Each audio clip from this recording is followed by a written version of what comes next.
In 2010, a 14-year-old girl flew alone from Thailand to South Korea with almost nothing: a bag, a number on a piece of paper, and an audition she wasn't sure she'd pass. She was one of hundreds who showed up that day. Most of them went home empty-handed. She didn't. 13 years later, that same girl had more than 90 million Instagram followers, more than the entire population of Germany. She had broken Guinness World Records. She had performed in sold-out arenas across 6 continents. Her face had been on the covers of Vogue, Harper's Bazaar, Rolling Stone, and Time. The world's most powerful luxury brands, Celine, Bulgari, MAC, had chosen her as the face of their global campaigns. She had become, by almost any objective measure, one of the most recognizable celebrities on the planet. And then, quietly, she walked away from the company that had built all of it. No dramatic announcement, no press conference, no public dispute, no explosive tell-all interview. The contract expired, and she chose not to renew it. Most people treated the news as a footnote, an end-of-deal formality, the kind of business transaction that happens all the time in music. But anyone who truly understood the world she had come from, and what it actually means, structurally and practically, to leave it, knew this was something far more significant. Because in the industry she had spent 13 years navigating, artists don't simply walk away when their contract expires. The system is not designed for that. The power, almost always, flows in one very specific direction. What she chose to build after she walked away is one of the most quietly extraordinary stories in modern entertainment. And most people completely missed it. Her name is Lisa. And this is the story the headlines barely scratched the surface of. 1. The Golden Cage. To understand why Lisa left, you have to understand what she was leaving, and what it cost her over more than a decade to build the very thing that made leaving possible. Her full name is Lalisa Manobal. She was born on March 27, 1997, in Buriram, a province in northeastern Thailand. She started dancing young, not as an occasional hobby, but with the kind of early obsession that serious performers tend to look back on as the first sign of what they were going to become. By the time she was a preteen, she had already trained with a well-known Bangkok dance crew, performed in front of real audiences, and developed a technical level that placed her well ahead of her age group. In 2010, at 13 years old, she took an audition in Bangkok for YG Entertainment, one of South Korea's most powerful and prestigious entertainment companies, home to acts like Big Bang and 2NE1. It was an open audition. Hundreds of young hopefuls showed up.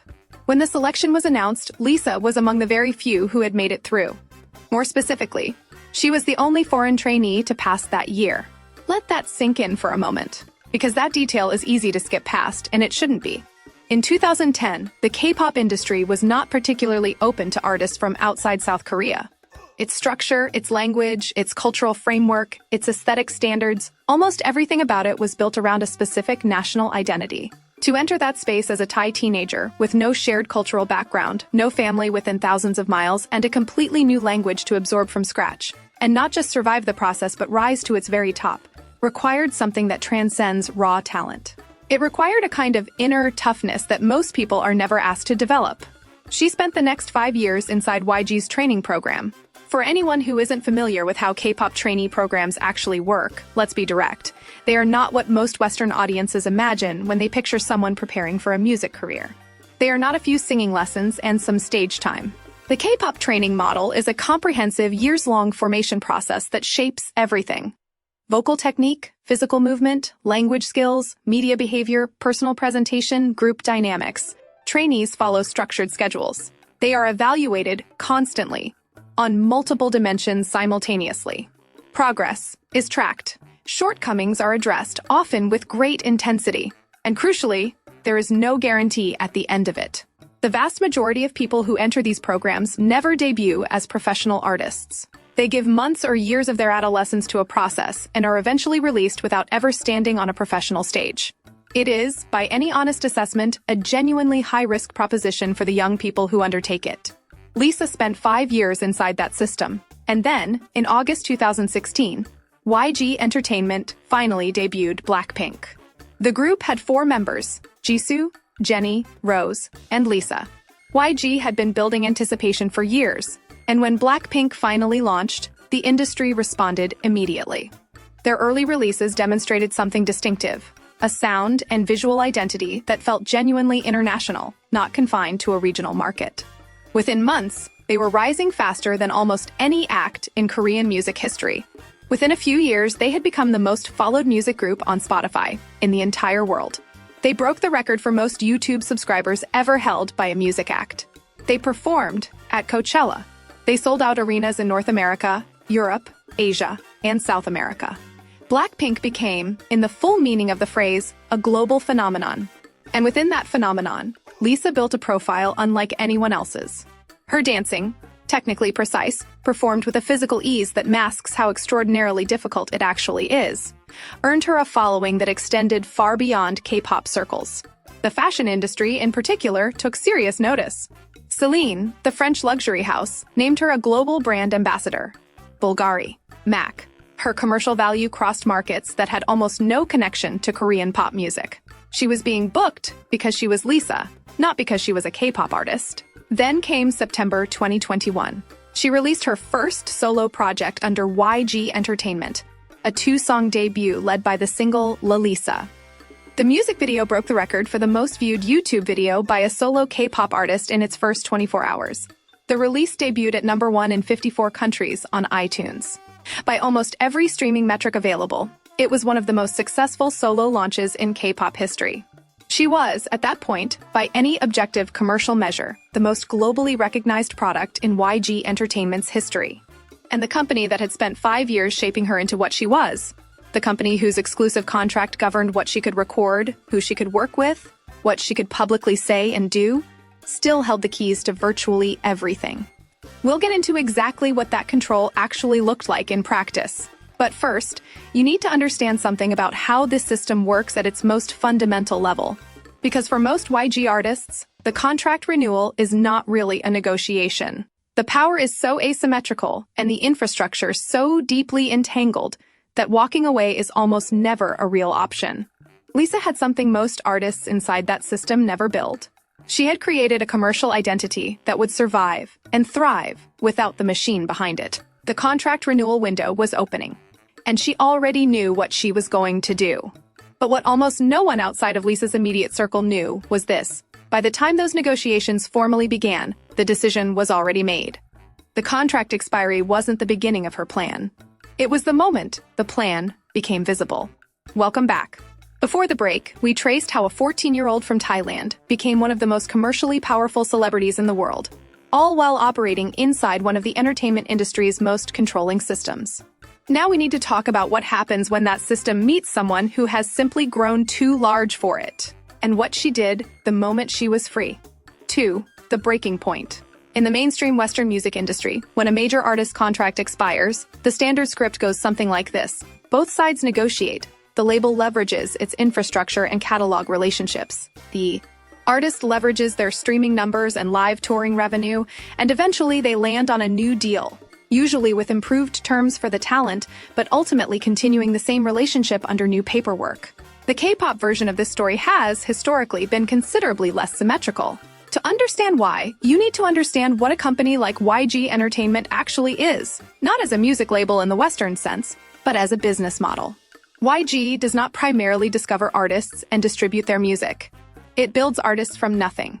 It takes raw, unformed talent and invests years of capital in training facilities, vocal coaches, choreographers, language tutors, stylists, producers, and an entire management infrastructure to produce a commercially viable artist. By the time that artist debuts, the company has spent years and significant money on the outcome. The contracts that govern this relationship are designed accordingly to reflect that investment. An exclusive contract in K-pop is not simply about which label releases your music. It can extend to your public appearances, your social media content, your ability to take on brand partnerships, your relationships with other artists and companies, even elements of your personal presentation. It is, in effect, a total professional management agreement, one that places the artist's entire commercial existence inside the company's operational and strategic control. For most of the industry's history, that structure has been almost impossible to exit gracefully, even when a contract technically expired. Because the artist's commercial viability was so intertwined with the company's infrastructure that walking away meant walking away from everything. The media relationships, the brand sponsorship pipelines, the broadcast access, the production networks. The label controlled the ecosystem, and the artist existed inside it. But something about that calculation had shifted by 2022. And for Lisa, it had shifted completely. Here is the specific factor that made Lisa's situation categorically different from almost any other artist in YG's history. The global profile she had built, through years of extraordinary work, a genuinely once-in-a-generation performance ability, and a social media presence that resonated with audiences who had no particular interest in K-pop, was not dependent on YG's infrastructure to sustain itself. Her 90+ million Instagram followers had not followed a YG Entertainment account. They had followed her.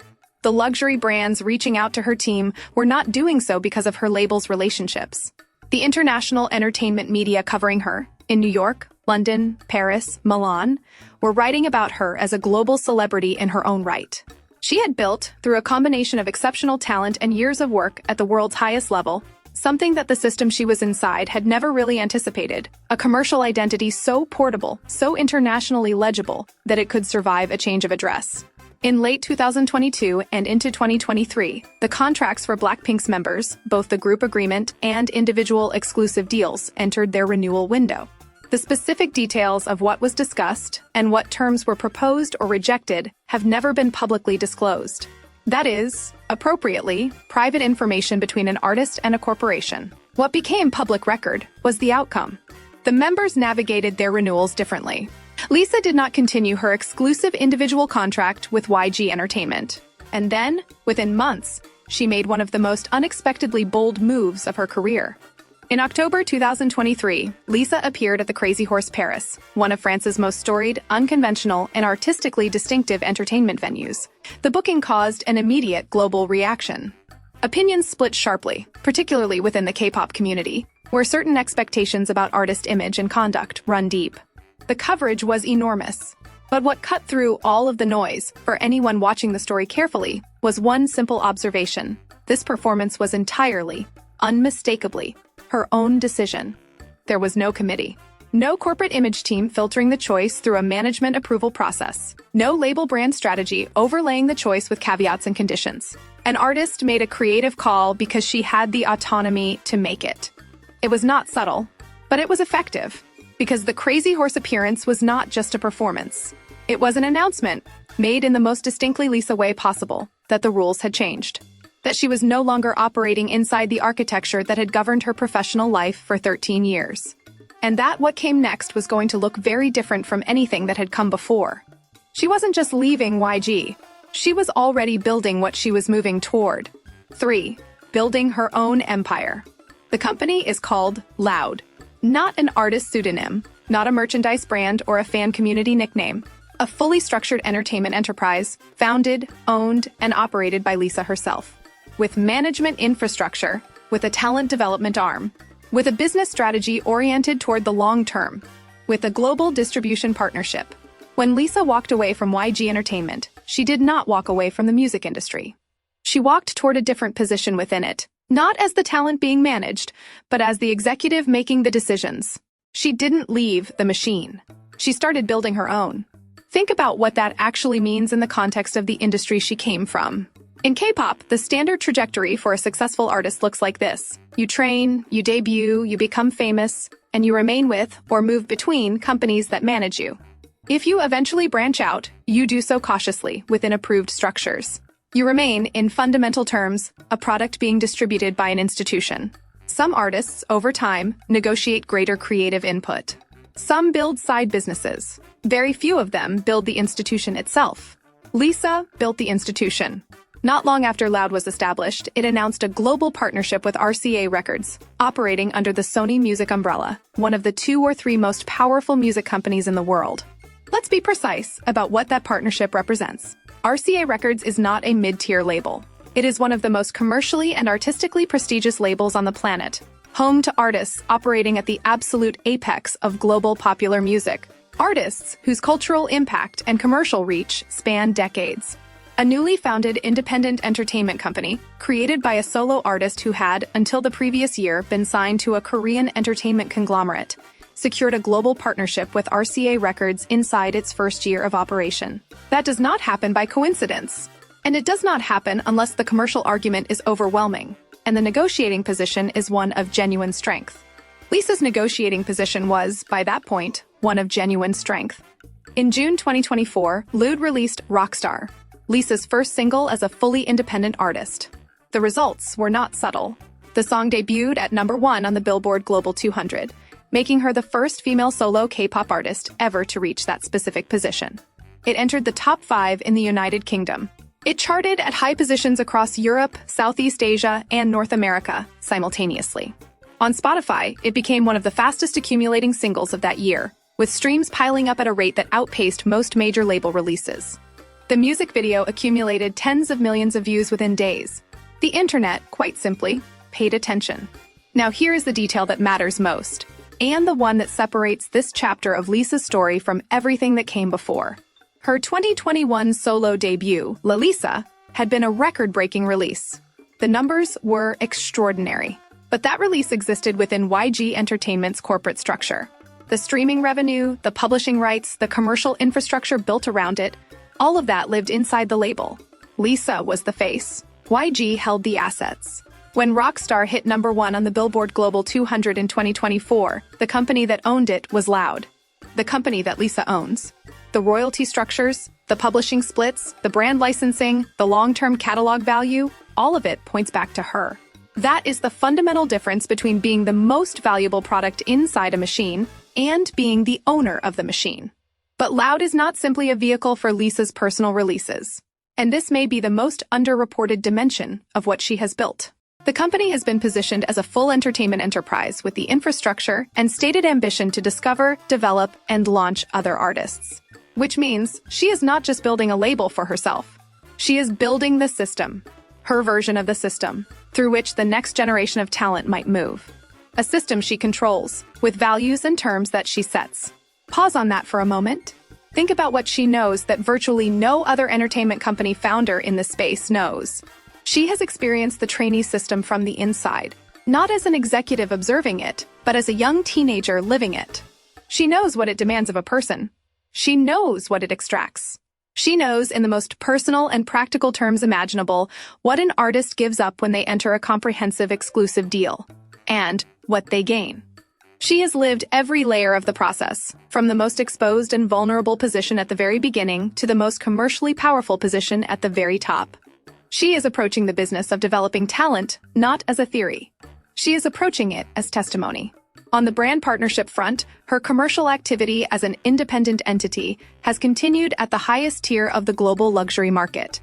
The ability to select and negotiate her own endorsements, without routing every decision through a corporate approval process, has allowed her to build a portfolio that reflects a coherent, long-term strategic identity. The alignment is deliberate. The terms are hers. The creative control is hers. Let's zoom all the way out. Because what this story is really about, underneath the streaming charts and the corporate filings and the crazy horse headlines, is something genuinely rare.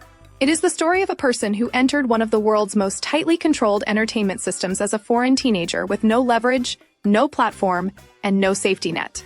Who gave that system everything? Her adolescence, her language, her geography, her daily life, for over a decade. Who helped generate billions of dollars in cultural and commercial value for an institution that retained control over almost all of it. And who, when the moment arrived, used the one thing the system had never found a way to contain, her own global identity, to walk out. On her own terms. Into something she owns. There is no ready-made blueprint for what Lisa has done. Not at this level. Not at this speed. Moving from one of the most structurally controlled positions in one of the world's most controlling entertainment industries, to founding a company, securing a global distribution, partnership with a Sony-owned label, charting at #1 on the Billboard Global 200, and building an infrastructure that is designed to outlast and outgrow any single release. LLOUD is not the conclusion of this story. It is the opening chapter of a different one. One where Lisa is no longer the product. She is the company. Lisa's story is still unfolding. LLOUD is still young. The music is still coming. The artists she may eventually develop through her own system haven't debuted yet. But what has already happened, the choice she made, the company she built, the records she set, and the position she has earned, is already one of the most instructive case studies in what it looks like when extraordinary talent finally aligns with genuine ownership. Here is the question worth sitting with. In an industry designed to keep the power with the institution, where the companies almost always win the long game, is what Lisa has done replicable? Or is she the exception that only proves how ironclad the rule really is? Drop your answer in the comments below. And if this kind of story, the real mechanics behind the headlines, is what you come here for, you already know what to do.